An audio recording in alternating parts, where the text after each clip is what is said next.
See, this problem is on BRS, Bank Reconciliation Statement.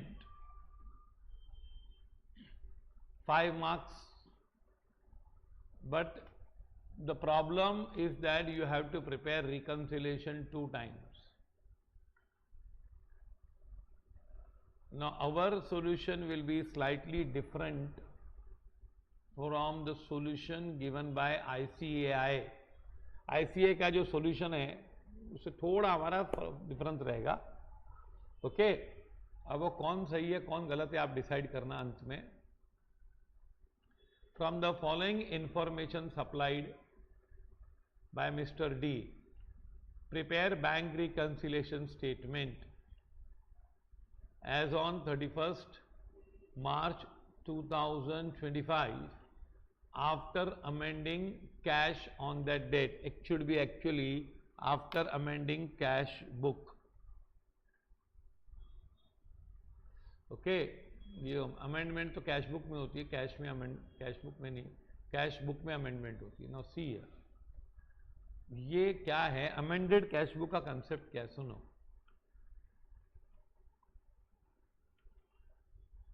हम लोग bank reconciliation बनाते हैं.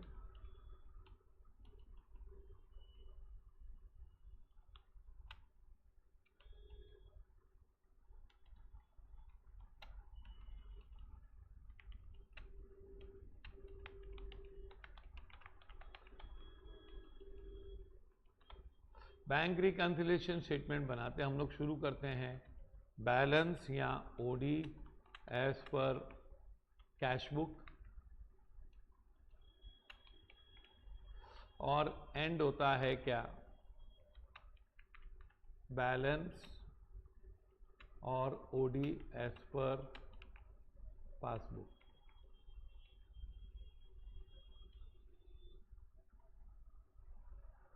इसका रिवर्स भी होता है.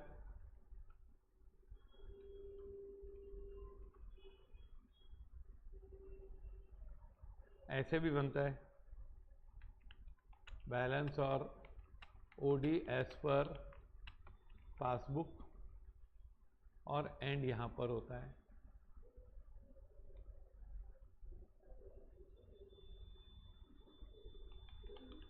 बैलेंस और OD as per cash book. ये ऐसा होता है. यहां पर आपका क्या आता है कॉजेज ऑफ डिफरेंस.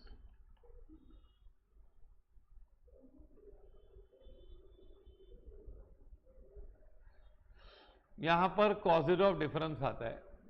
यहां पर भी क्यों डिफरेंस है, why there are difference. Please understand, ये प्रॉब्लम सोचो कि इंस्टीट्यूट का सॉल्यूशन और हमारा सॉल्यूशन मैच नहीं करेगा तो अब क्या गड़बड़ है जरा देखें, क्योंकि ये समझेंगे नहीं तो उसके पहले आएगा नहीं. ऐसे मैं सॉल्यूशन दे दूं आपको और आप बोलो हाँ समझ गया, ऐसा नहीं है.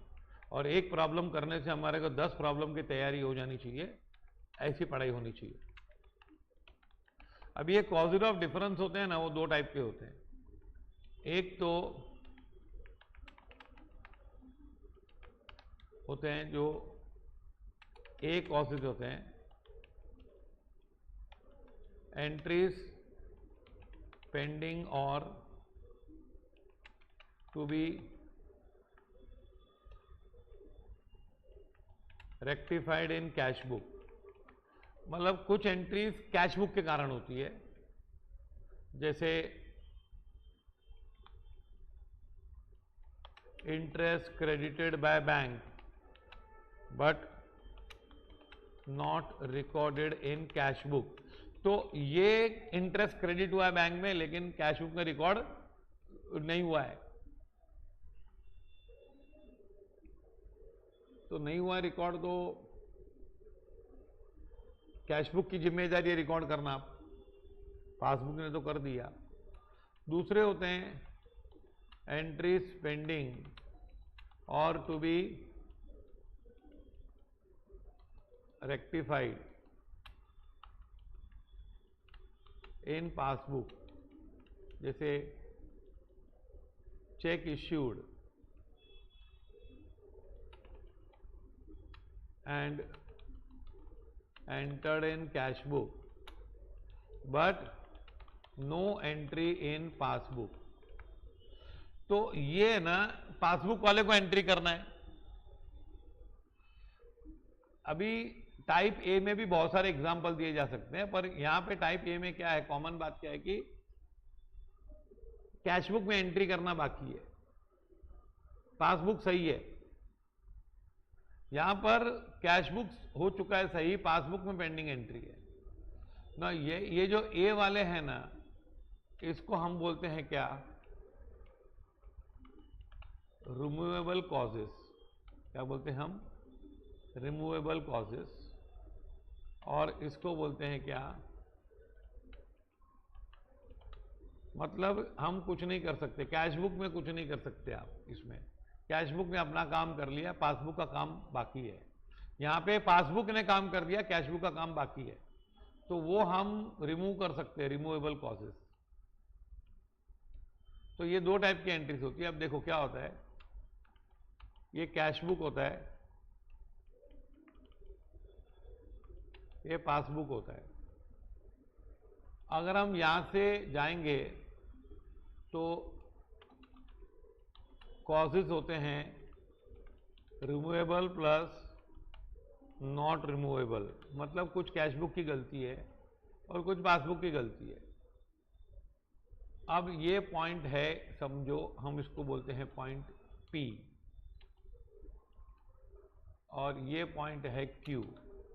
P से Q की तरफ जाते हैं तो दोनों टाइप के कॉजेस आने लगते हैं, रिमूवेबल भी और रिमूवेबल मतलब कैश बुक की तरफ से पेंडिंग है। थोड़ा इसको डिटेल में समझो, ये कंसेप्ट बहुत ही अच्छा सम था और मुझे पूरी उम्मीद है कि वापस रिपीट करेंगे ये लोग।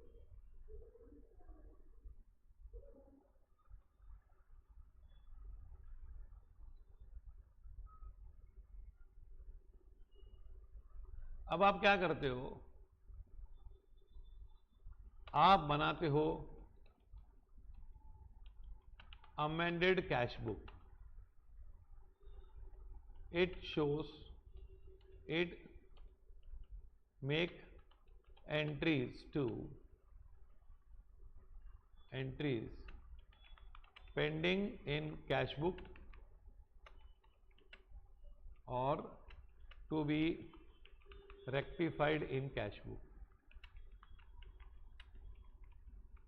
amended cash book। ओके, और ये स्टार्ट होता है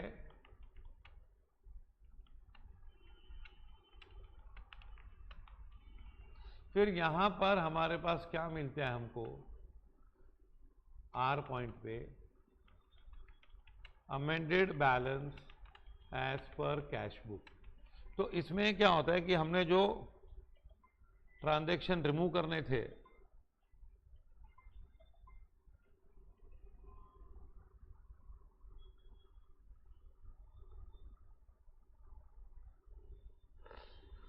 वो तो अमेंडेड में आ गए।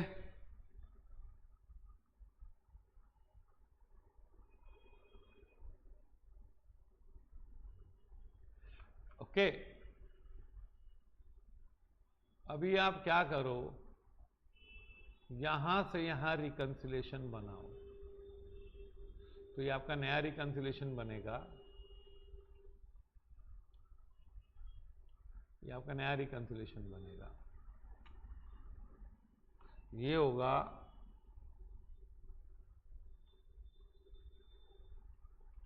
showing only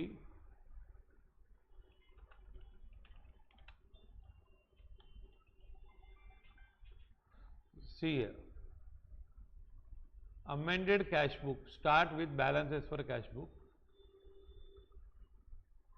है ना। ये पूरा रिकंसिलेशन जो बनता है P से Q तक, इसमें सब कॉज होते हैं जो हम यूजुअली बनाते हैं, लेकिन उन लोग बोलते हैं कैश बुक में अमेंडमेंट करो। अभी जब अब अमेंडेड कैश बुक बनाओगे तो आपको शुरुआत यहीं से करनी पड़ेगी। कहां से, आपको शुरुआत अमेंडेड कैश बुक से ही करनी पड़ेगी।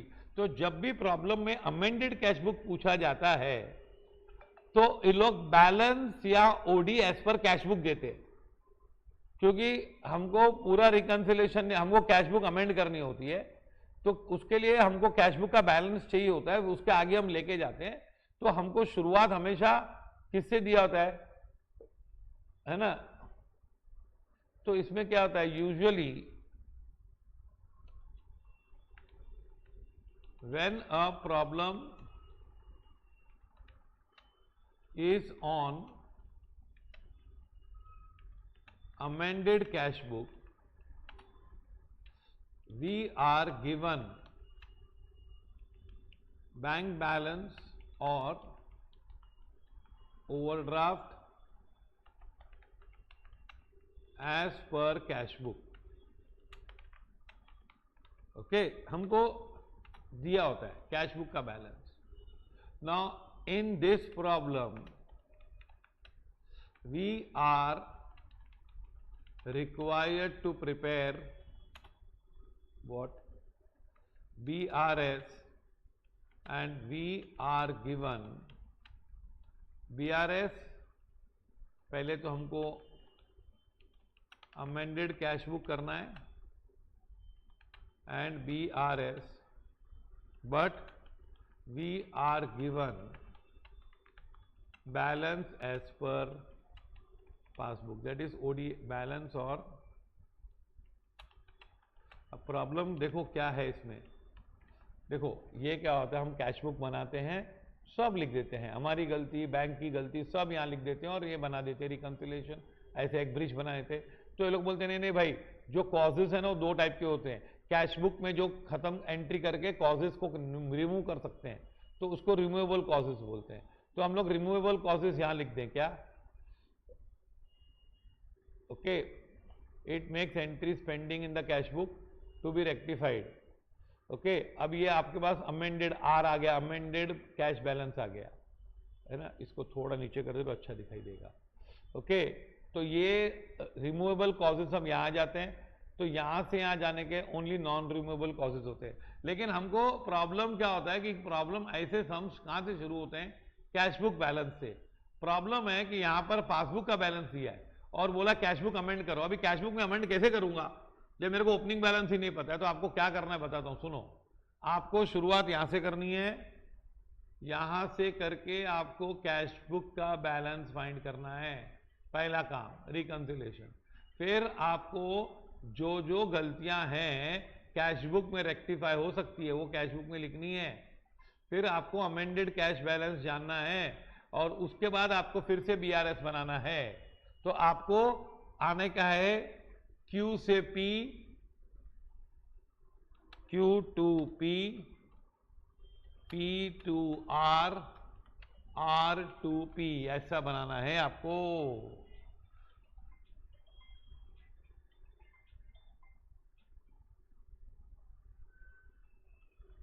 अब आप क्या करोगे?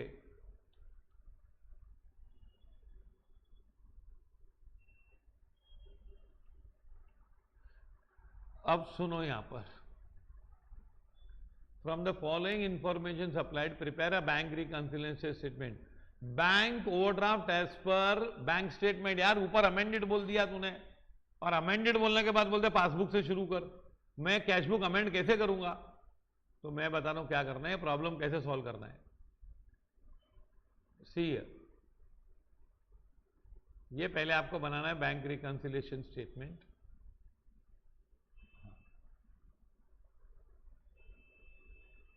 ये थियरी को मैं नीचे लिख देता हूं, क्योंकि समझने के लिए एग्जाम में जरूरी नहीं चाहिए थियरी लिखना.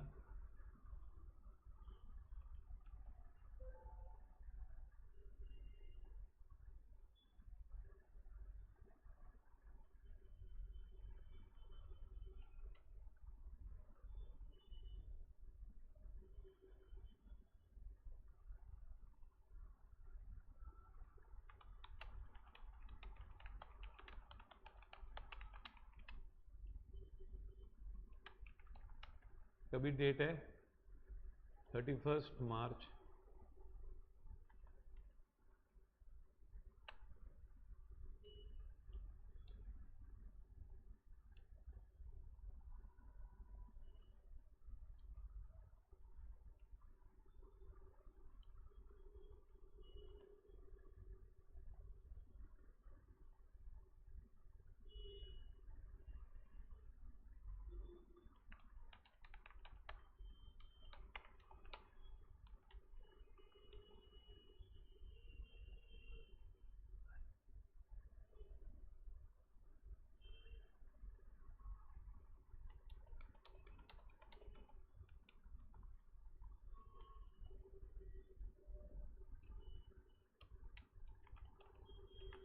ओवरड्राफ्ट एज पर पासबुक, देखो क्या दिया है,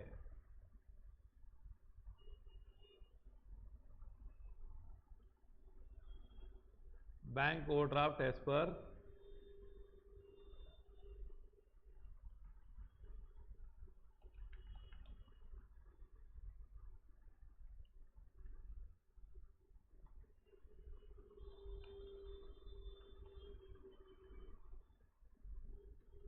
$20,000। ये आपका ओवरड्राफ्ट एज पर पासबुक, मतलब ये आपका डेबिट स्टार्ट है। ओवरड्राफ्ट कब होता है पासबुक में? जब डेबिट साइड पासबुक का ज़्यादा हो। अब ये ऐड और लेस के मामले हैं, वो मैं आपको पहले सिखाऊंगा। एक होता है लॉजिकली और एक होता है मैकेनिकली लॉजिकली, दोनों सिखाऊंगा। हाँ,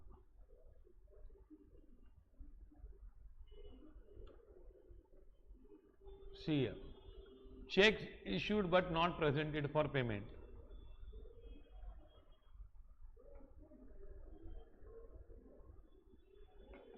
checks issued but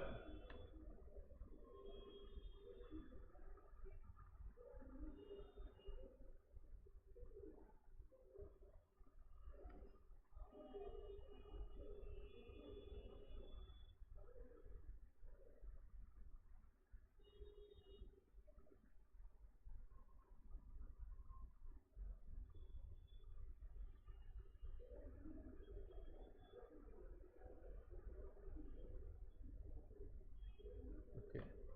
तो मैं यहाँ पर आपको बताता हूँ, सी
चला। अब सी क्या है, पहला check issued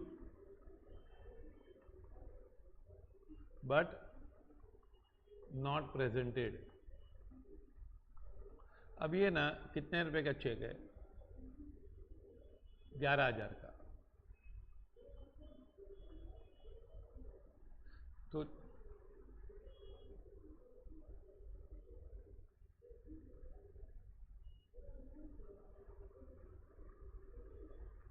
check issued but not presented. अभी आपका कैश बुक है और ये पासबुक है, ये रिसीट साइड, ये पेमेंट साइड, ये विड्रॉल्स और ये डिपॉजिट्स। चेक इश्यू किया आपने 11,000 का, लेकिन यहां पहुंचा नहीं है। तो इसमें क्या हुआ है? ये क्रेडिट कॉज है। क्या है ये? क्रेडिट कॉज है। अभी आपका स्टार्ट पॉइंट डेबिट है, ओडी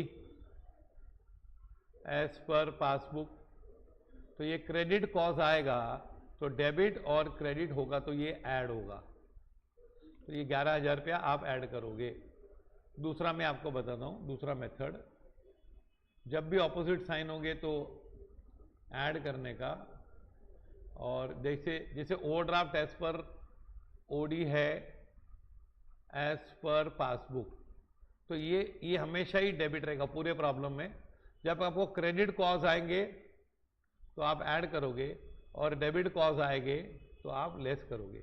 ये तो हुआ मैकेनिकल थिंकिंग।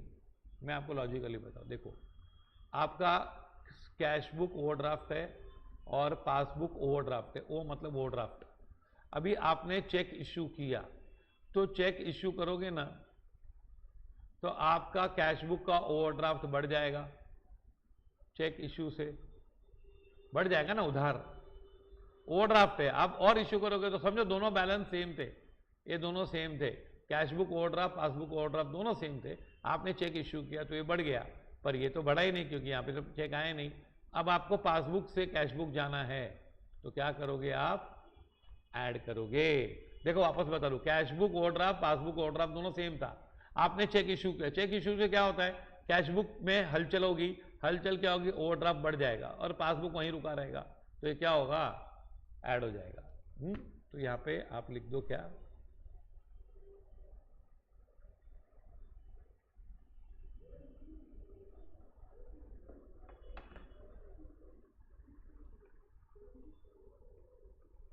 ऐड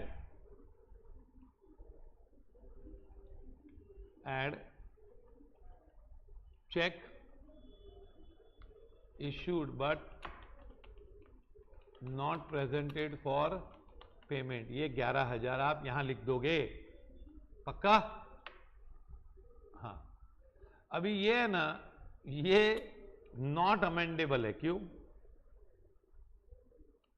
अरे भाई चेक आपने इश्यू किया, आपने कोई गलती नहीं की, बैंक में पहुंचेगा तब देखा जाएगा ना।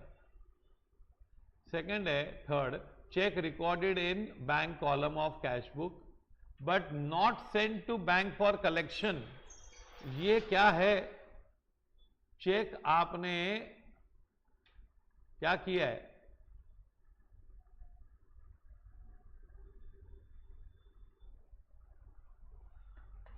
चेक आपने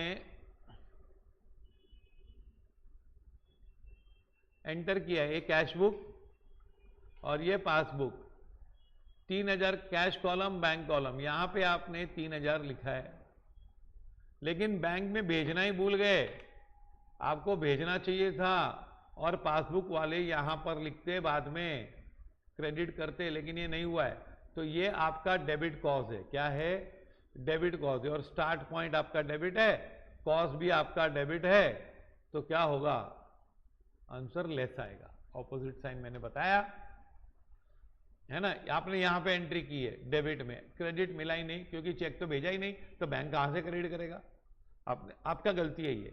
लेकिन अब सोचो दूसरा मेथड, ये cash book overdraft passbook overdraft, आप कैश बुक में डिपॉजिट बता रहे हो कि मैंने चेक जमा कर दिया है, तो आपका ओवरड्राफ्ट कम हो जाएगा ना डिपॉजिट से, आप डिपॉजिट बताओगे कैश बुक में तो कैश बुक ओवरड्राफ्ट कम हो जाएगा, और पासबुक ओवरड्राफ्ट तो वही रहेगा जो था, तो आपको पासबुक से कैश बुक आना है तो आपको क्या करना पड़ेगा, लेस करना पड़ेगा, ये लॉजिकल थिंकिंग है।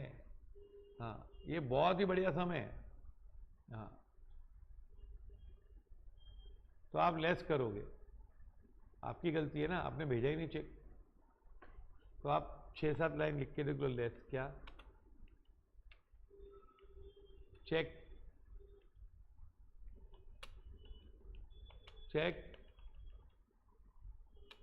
recorded in what, bank column of cash book but not sent to bank for collection,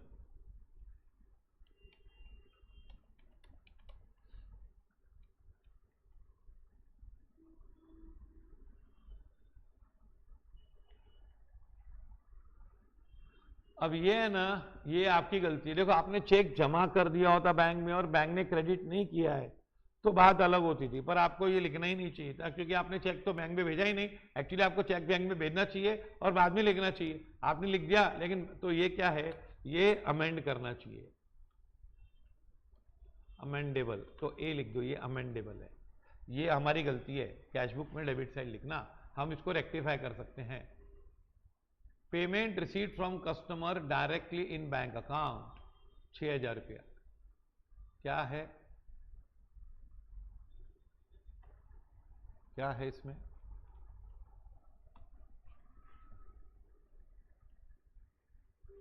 तो पहले का हो गया, जिसको देखना देख लो, सेकंड वाला भी हो गया, सेकंड वाला, हाँ, अभी क्या है, पेमेंट, ये कैश बुक और ये पासबुक। अभी क्या हुआ है कि ये receipts, payments, withdrawal, deposit customer ने डायरेक्टली जमा किया है 6,000 रुपया और हमको पता नहीं है, तो ये क्रेडिट कॉज है। क्या है? Credit cause. इसको डेबिट का प्यार नहीं मिला। अब स्टार्ट पॉइंट आपकी डेबिट है ओडीएस पर क्या है पासबुक, और आपका कॉस्ट भी क्या है? क्रेडिट है, तो ये ऐड होगा, है ना। ये स्टार्ट पॉइंट तो हमेशा फिक्स है, डेबिट ही आपका। अब इसमें आप ऐसे भी कर सकते हो, सीबीओ और पासबुक ओवरड्राफ्ट, दोनों का सेम था समझो पहले। अब कस्टमर ने जमा किया तो ओवरड्राफ्ट कम हो जाएगा ना, तो पासबुक ओवरड्राफ्ट कम हो जाएगा। हमको तो यहाँ से यहाँ जाना है, पासबुक से कैश बुक जाना है, तो ये ऐड होगा। क्या होगा? ऐड, मतलब ऐड होगा।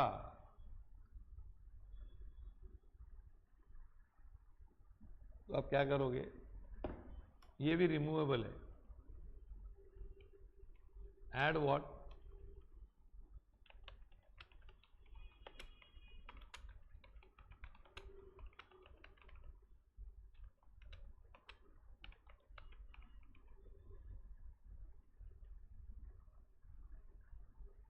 हाँ, ये भी अमेंडेबल है या रिमूवेबल है, ये हम एंट्री करके खत्म कर सकते हैं इसको। लेकिन अमेंडेड कैश बुक बनाने के लिए मुझे कैश बुक के हिसाब से बैलेंस चाहिए, और उसी लिए मैं ये रिकंसिलेशन बना रहा हूं। मैं आर से पी की तरफ जा रहा हूं। Bank charges debited in bank statement, of course not recorded in cash book होगा। तो क्या होगा? ये डेबिट कॉज है, पता चलता है, लेस होगा cash book, passbook. Bank charges bank statement में लिखे गए हैं 40 रुपये, ये 40 रुपये यहाँ लिखे बैंक स्टेटमेंट में डेबिट किए हैं, तो ये डेबिट कॉज हो जाएगा, कैश बुक में नहीं लिखे हैं। और स्टार्ट पॉइंट आपकी डेबिट है, तो डेबिट डेबिट लेस होगा। मैं आपको लॉजिकली बताता हूँ, सीबीओ पीबीओ। बैंक ने बैंक चार्जेस डेबिट किया, ये दोनों इक्वल थे, ओवरड्राफ्ट दोनों के इक्वल थे। बैंक ने 40 रुपया डेबिट किया, तो ओवरड्राफ्ट बढ़ जाएगा, ओवरड्राफ्ट बढ़ जाएगा बच्चों, बहुत ही बढ़ जाएगा, 40 ही बढ़ेगा, सॉरी। अब आपको यहां से यहां आना है, पीबीओ से यहां से ऊपर से पीछा करना है कैश बुक का, तो आप लेस करोगे। और ये भी आप रिमूवेबल है। क्या ये? हाँ,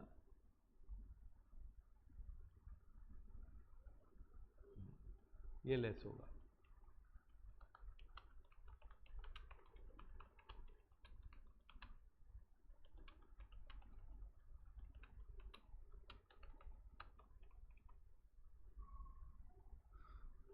₹40।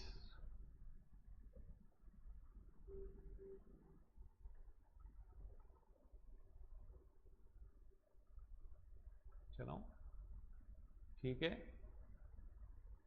ये भी अमेंडे ए वाला है भाई, ये अमेंडेबल है, हम एंट्री करके इससे छुटकारा पा सकते हैं। A bill of rupees 5,000 discounted with the bank in February। फरवरी में हमने बैंक से पैसा ले लिया था बिल देके, dishonoured on 31st March and noting charges paid by bank ₹20। 5,000 का बिल था, हमने 4,960 रुपया ले लिया था बैंक से। अब वो बिल डिसऑनर हुआ तो बैंक तो हमसे 5,000 लेगी वापस, 4960 नहीं लेगी, बैंक पूरे 5,000 लेगी, क्योंकि बैंक ने तो हमको जल्दी दिया था ना, 1 महीना पहले फरवरी में ही दे दिए थे पैसे, तो 5,000 लेगी, और 20 रुपया उसका खर्चा हुआ बैंक का नोटिंग कराने का, नोटिंग चार्जेस। तो अब ये ना, इसमें एंट्री किसने की है? ये देखो, सीबीओ और sorry cash book and passbook, इसने 5,000 डेबिट किया और 20 रुपीज डेबिट किया, तो ये डेबिट कॉज है। और स्टार्ट पॉइंट भी आपका डेबिट है, तो क्या होगा, लेस होगा। अब मैं आपको बताता हूँ, सीबीओ पीबीओ, जब बिल डिसऑनर होगा और नोटिंग चार्जेस भरे जाएंगे तो बैंक एंट्री कर रही है, तो बैंक में ओवरड्राफ्ट बढ़ जाएगा, है ना, बढ़ जाएगा ना। डेबिट मारा, डिसऑनर हुआ है भाई, बैंक बोलेगी भैया और पैसे निकाल, डिसऑनर के पैसे भी निकाल चल, तो हमको नीचे आना है, तो ये लेस होगा। Follow this. लेकिन ये हम एंट्री करके खत्म कर सकते हैं। लेस क्या है, बहुत ही बेहतरीन समय, sorry, bill dishonoured,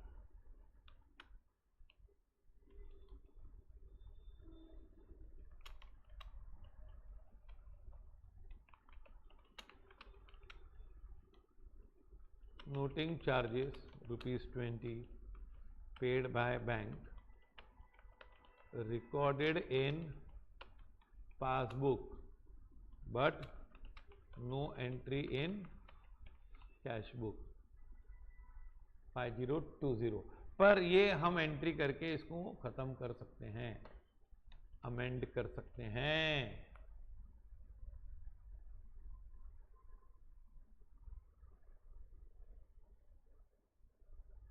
premium on life policy of D paid by bank on his standing advice, premium on life policy of P, D की लाइफ पॉलिसी का बैंक ने 350 रुपया दिया, तो ये बैंक डेबिट कर देगी ना हमको। तो आजकल डेबिट कॉस्ट ही ज्यादा आ रहे हैं। कैश बुक, पासबुक, 350 रुपया, 350 बैंक ने भर दिया, तो ये डेबिट है, डेबिट कॉस्ट हो गया। और स्टार्ट भी क्या है आपका, डेबिट है, ओवरड्राफ्ट एज पर पासबुक, तो डेबिट डेबिट क्या होगा, लेस होगा। दूसरा बताता हूँ लॉजिकल, सीबीओ पीबीओ, तेरा भी ओवरड्राफ्ट मेरा भी ओवरड्राफ्ट, बैंक ने 350 रुपया डेबिट किया, पॉलिसी भरा, तो ओवरड्राफ्ट उछल के ऊपर आ जाएगा, और तो हमको यहाँ से यहाँ पीबीओ नया हो गया, हमको यहाँ से आना है, तो क्या करना पड़ेगा, लेस। पर आप एंट्री करके ये रिमूव कर सकते हो, है ना, बैंक ने एंट्री की तो आप भी एंट्री कर देते, इसमें क्या प्रॉब्लम है, हाँ, इतनी जिद क्यों पकड़ के बैठे हो। लेस व्हाट,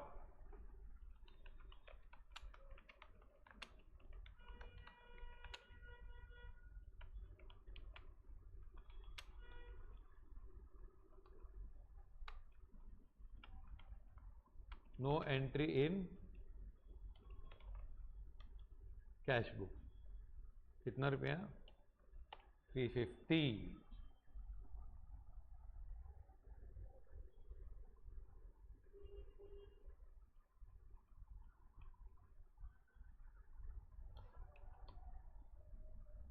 ये लास्ट वाला मिस्टेक है, overdraft balance credit on 15th March 2025 of ₹14,000, overdraft balance था 14,000, was carried over as debit balance on the next day in the cash book। 14,000 रुपए का ओवरड्राफ्ट बैलेंस था 15 मार्च को, 15 मार्च को ओवरड्राफ्ट बैलेंस था कैश बुक में, उसको आप डेबिट बैलेंस की तरह लेके आए। ये क्या किया तूने, ये क्या किया, तो बताता हूं क्या किया। ये सुनो बच्चों, ये देखो, कैश बुक, पासबुक, क्या था, ओवरड्राफ्ट था, ये 14,000 था, तो यहां पर 14,000 होगा, हाँ कि नहीं, ये ओवरड्राफ्ट है ना, पेमेंट साइड ज़्यादा, रिसीट साइड कम, विड्रॉल साइड ज़्यादा, रिसीट डिपॉजिट साइड कम, ये था। अभी आपने क्या किया, इसको यहाँ पे लिखने के बजाय आपने यहाँ लिख दिया, तो ये भी डेबिट हो गया और ये भी डेबिट हो गया, तो ये डेबिट कॉस्ट हो जाएगा कितना, 28,000 रुपया। आपकी डबल गलती है भाई। देखो, आपको क्रेडिट के बदले डेबिट दे दिया, तो आपकी गलती डबल है। आपको ओवरड्राफ्ट था, जैसे क्या हुआ कि आपको किसी ने बोला कि जाके मंदिर की आरती में 10 रुपया दे के आ। तू जाके 10 रुपया उठा के लेके आ गया, तो तेरी गलती कितनी है, 10 रुपए की कि 20 रुपए की? अरे 10 रुपया देने बोला था, तू तो उठा के आया, तो 20 रुपए की गलती हो गई ना। 14,000 डेबिट था, तू क्रेडिट लिख, यहाँ तो 14 ही है भाई। ये डेबिट अगर यहाँ पे लिखता तो कैंसिल हो जाता दोनों, डेबिट क्रेडिट, पर ये 14 तूने यहाँ लिख दिया, तो अब ये डेबिट डेबिट हो गया, तो डेबिट 28,000 हो गया। 28,000 और स्टार्ट क्या है, डेबिट है, तो ये लेस होगा। अब मैं बताऊँ, देखो CBO PBO दोनों सेम थे। ये थोड़ा मुश्किल है बताना, पर बताता हूँ। अभी तूने 14,000 लिखा ही नहीं, ये तो 14,000 तूने जीरो कर दिया। ये 14 था और ये 14 था, दोनों सेम थे। तूने क्या कर दिया, ये जीरो पे लेके आ गया, और जीरो से लाकर ओवरड्राफ्ट जीरो हो गया। तू लिखा ही नहीं ना उधर, लेकिन तूने फिर बैलेंस में लिख दिया, मतलब नेगेटिव ओवरड्राफ्ट कर दिया, और तू डेबिट मार के और नीचे चला गया ओवरड्राफ्ट। तो क्या होगा, अब इनमें कितनी, ये -14 पे पहुंच गया। देखो, ओवरड्राफ्ट पॉजिटिव है यहाँ पर, और ये नेगेटिव ओवरड्राफ्ट मतलब बैलेंस, तो ये 28,000 का फर्क है। ओके, अभी 28,000 का फर्क है। हाँ,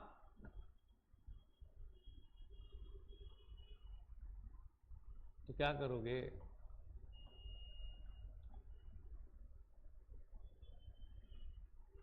लेस करोगे।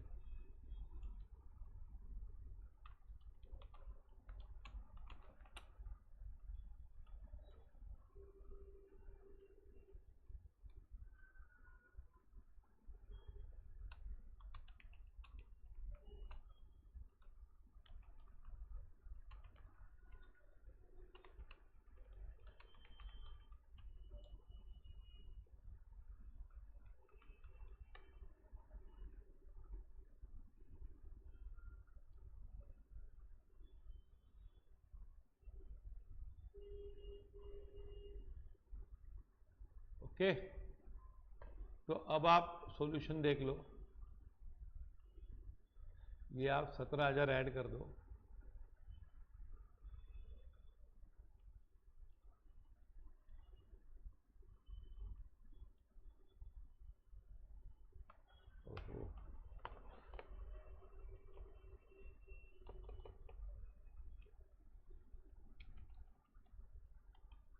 तो ये हो जाता है 28,000,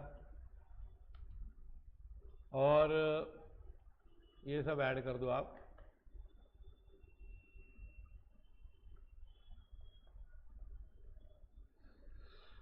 तो कैलकुलेटर तो अलाउड है आपको, 3,040, 5020, 350 एंड 28,000, तो 36।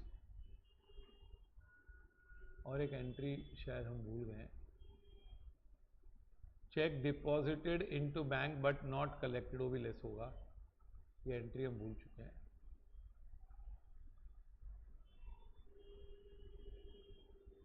61, ये भी लेस होगा। चेक डिपॉजिट किया है बैंक में, तो लेकिन तो कैश बुक का ओवरड्राफ्ट कम हो गया ना।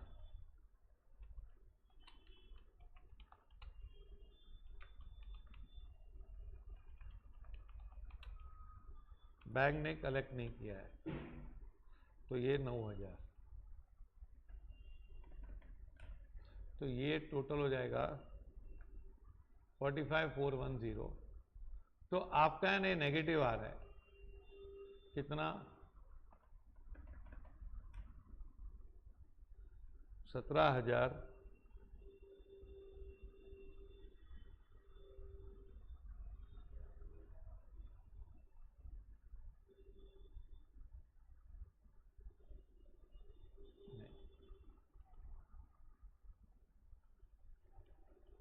ये 37,000 है माय डियर, 37,000 माइनस, तो ये आपका 8,410 रुपया, ये आपका आता है balance as per cash book.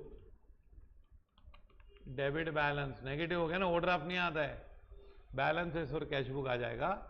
तो ये नेगेटिव का कंसेप्ट इसमें पूछ लिया, लेकिन अब आपको खाली बैलेंस पता चला है कैश बुक का। किसका? कैश बुक का।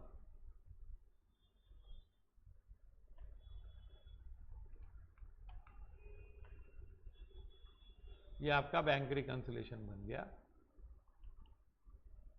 ये 9,000 का भी मैं बता देता हूं कैसे है। ये क्या है कि कैश बुक में डेबिट साइड लिखा है, चेक डिपॉजिट किया लेकिन कलेक्शन नहीं किया। अब ये भी है ना, ये जो कॉज है वो अमेंड है, ये हम चेंज कर सकते हैं, पर ये नॉट अमेंड है। कौन सा? आपने चेक भेज दिया बैंक में, बैंक वालों ने क्रेडिट नहीं किया, बैंक वाले करेंगे, हम तो कुछ नहीं करेंगे, तो ये नॉट अमेंडेबल है। पक्का? अब देखो टोटल कितने कॉज हैं, इधर 2, 3, 4, 5, 6, 7, 8, 8 में से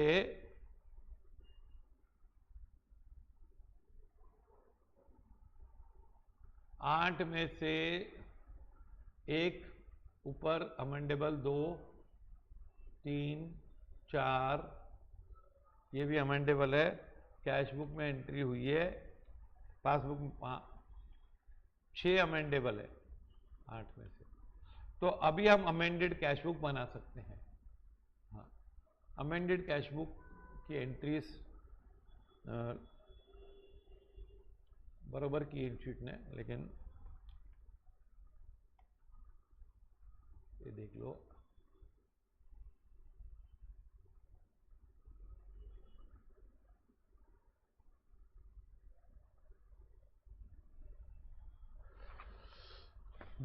ये प्रॉब्लम कैसे सॉल्व होता है, आपको खाली पूरा चैप्टर समझना है प्रॉब्लम सॉल्व करते करते।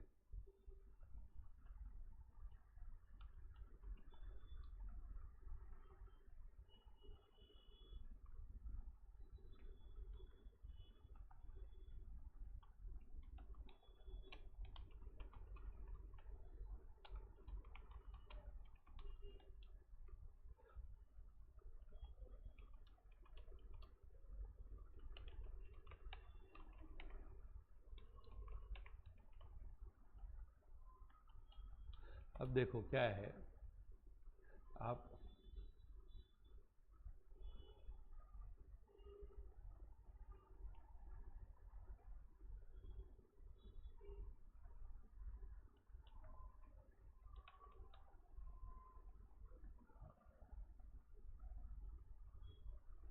यहाँ पे आ जाओ आप।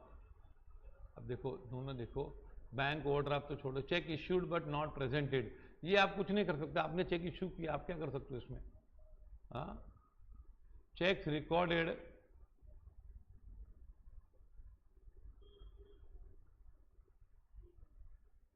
Checks recorded in the bank column of cash book. आपने कैश बुक में डेबिट साइड लिखा था, but not send to bank for collection, तो आपने ये साइड लिखा था ना, डेबिट साइड, बैंक में क्रेडिट नहीं, लेकिन आप यहाँ पे लिख दो बाय व्हाट,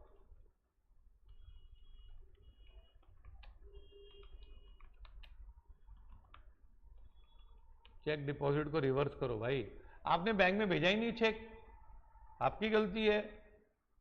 बैंक की क्या गलती है? बैंक थोड़ी आप वेट करोगे, आप बैंक एंट्री करेगी, नहीं, आपको चेक भेजना चाहिए, लेकिन आप नेक्स्ट मंथ भेजोगे तो नेक्स्ट मंथ लिखो फिर वापस से। अभी आपने 3,000 पहले लिखा था यहाँ पर सबसे पहले मैं गलती कर दी, मैंने यहाँ पे बैलेंस लिखना चाहिए, बैलेंस लिखना चाहिए। क्या बैलेंस में भाई साहब? 8410, ओवरड्राफ्ट नहीं है। हाँ, अब पहला वाला नॉट अमेंडेबल, दूसरा वाला अमेंड कर दिया, डेबिट था क्रेडिट दे दिया, cheque recorded in bank column of cash book not sent to bank for collection.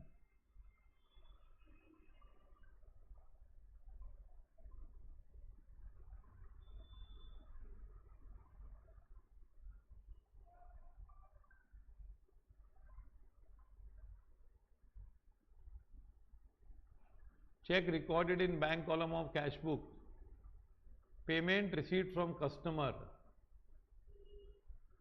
Directly from bank, तो लिख दो भाई टू कस्टमर, कस्टमर अकाउंट कितना रुपया 3000 नहीं 6000, बैंक चार्जेस बैंक ने डेबिट किया है, अरे आप क्रेडिट कर दो, खत्म, ये अमेंडमेंट हो रहा है। बैंक चार्जेस कितना 40 rupees, check deposited into bank but not collected, मैं कुछ नहीं कर सकता इसमें भाई, मैं कुछ नहीं करूंगा इसमें, बैंक ने जमा किया, बैंक क्रेडिट करेगी ना, मेरा क्या है। अब बिल ऑफ 5000, हाँ ये डिसऑनर हुआ तो लिख बाय क्या ड्रॉई अकाउंट, बैंक से पैसे निकले तू भी लिख दे, प्रीमियम पेड लिख दे बाय ड्रॉइंग्स, भाई बैंक ने लिखा था ड्रॉइंग्स, पेमेंट किया था LIC पर्सनल, तूने नहीं लिखा। हाँ ये क्या था, तेरा डेबिट क्रेडिट साइड था, तू डेबिट साइड लेके आ गया, तो क्रेडिट साइड था ना, ओवरड्राफ्ट था, तो यहां पे लिख बाय कास्टिंग और बैलेंसिंग रेक्टिफाइड, यहां पे 28,000 लिख, अभी तूने डेबिट का क्रेडिट कर दिया, अब तू वापस क्रेडिट करेगा तो 28 करना पड़ेगा ना, क्रेडिट को तूने डेबिट तो फालतू में दिया था। अब तू क्या कर, अमेंडेड कैश बैलेंस निकाल, तो क्या आएगा तेरा ये 8410 प्लस 6000, तो 14,410, ये आता है 3000 40 5020 350 और 28,000 36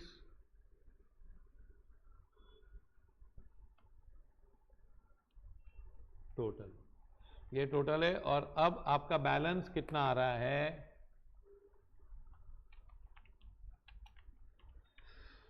हाँ 22,000, ये है आपका क्रेडिट बैलेंस ओवरड्राफ्ट, और ये आप लगाओगे 36,410, फॉलो दिस। अब आप बनाओगे क्या, ये अमेंडेड कैश होगा, अब मैं bank reconciliation statement on 31st March 2025 after amending cash book,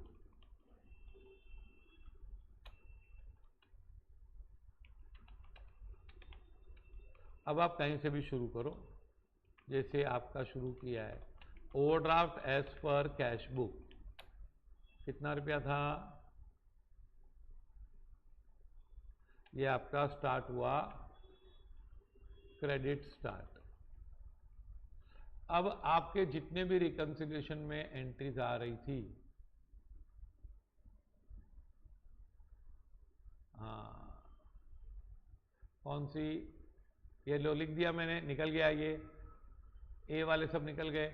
check issued but not presented for payment, cheque issue हुआ है लेकिन पेमेंट के लिए नहीं गया है, तो क्रेडिट कॉज है, और यहां पे आपका स्टार्ट पॉइंट क्या है, आपका स्टार्ट पॉइंट क्रेडिट है, और आपने चेक इश्यू किया लेकिन वो पहुंचा नहीं है, तो वो लेस होगा, क्या होगा, चेक इश्यूड बट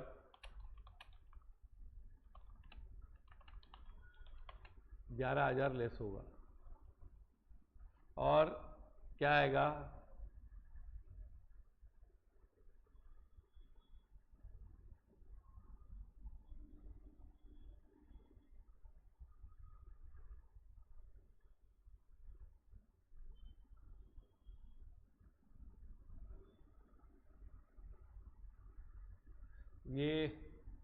ये भी आपने अमेंड कर दिया, 3,000 वाला, 40 वाला भी अमेंड कर दिया, डिसऑनर वाला भी अमेंड किया, लाइफ इंश्योरेंस अमेंड किया, 28,000 अमेंड किया, और चेक डिपॉजिट किया आपने, डेबिट कॉज है, तो चेक डिपॉजिटेड बट कितना रुपया, तो ये आ जाएगा टोटल आपका, ये ऐड होगा।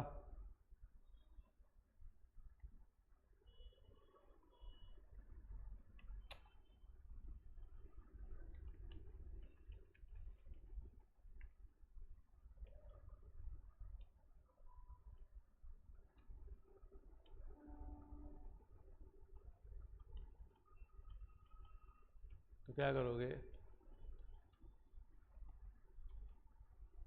ओवरड्राफ्ट ही शुरू हुआ था ना आपका, ये खत्म होगा क्या, ओवरड्राफ्ट एज पर पासबुक फिर से 20,000 रुपये खत्म हुआ। ये आपका मिनी रिकंसिलेशन है आफ्टर अमेंडमेंट्स। तो समझे आप कहाँ से कहाँ गए, 3 स्टेटमेंट बनाते थे। 5 मार्क का सम बहुत लेंदी था, ये कम से कम 12 मार्क का पूछना चाहिए था, लेकिन कोई बात नहीं, ऐसा अक्सर होता है एग्जाम्स में।